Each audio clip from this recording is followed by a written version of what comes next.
Educational approach for hearing impaired children.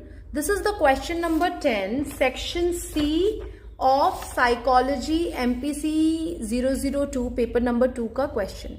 इसका answer I will be explaining in next 1 or 2 minutes. This question is asked in section C, which means आपको 50 to 60 words में answer लिखना है. Okay?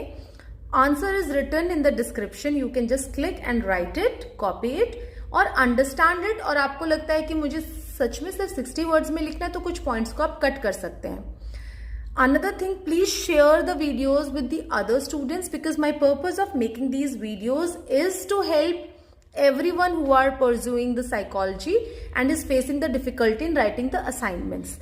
Also to explain कि आप जो लिख रहे हैं वो अगर कॉपी भी करके लिख रहे हैं और आपने ये वीडियो सुन लिया है तो आपको लॉजिक पता है, आपको उसका क्रक्स पता है कि मैंने लिखा क्या है, और एग्जाम में जब आप लिखेंगे तो शायद ये वीडियो आपको हेल्पफुल रहे. बिकॉज जो भी हम पेपर असाइनमेंट में लिख रहे हैं वो सब हमारे बुक से ही है और क्वेश्चन भी around the similar kind of questions ही हमारे एग्जाम में आएंगे. So these might be of great help to you in understanding and articulating. So when we talk about hearing impaired children, we are talking about जिनको सुनाई नहीं देता है.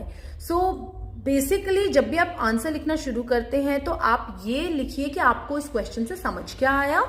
Then write key methods include first oral approach कि मतलब spoken language lip reading हम उनको सिखा सकें. सुनाई नहीं दे रहा but if they can understand by, अगर आपने लिख दिया अनार और आप बोल के बता रहे अनार तो बच्चे को लिप रीडिंग, टंग रीडिंग समझ में आए. तो ये हम ओरल अप्रोच के हिसाब से समझाते हैं. देन मैनुअल अप्रोच मतलब हम साइंस, आई एम सैड और I am not good at it, I am just trying to tell you, okay, that, और maybe to that day, you know, like that. Then total communication approach मतलब दोनों चीजों का इस्तेमाल कि हम कुछ लिख के भी दे रहे हैं, उसको हम लिप से भी पढ़ रहे हैं और हम एक्शन में भी बता रहे हैं. इससे क्या होता है कि थोड़ा थोड़ा उसको हर चीज समझ में आने लग जाती है.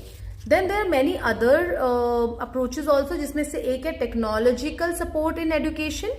मतलब टेक्नोलॉजी का यूज कर सकते हैं, ऑडियो वीडियोज का यूज कर सकते हैं ताकि वो ऑडियो वाली उसको नहीं समझ आ रहा लेकिन वो वीडियो देख के, सबटाइटल देख के समझ पा रहा है. You know, all those things we can try. So please playlist पे जाइए, आपको सारे क्वेश्चंस के आंसर्स मिल जाएंगे.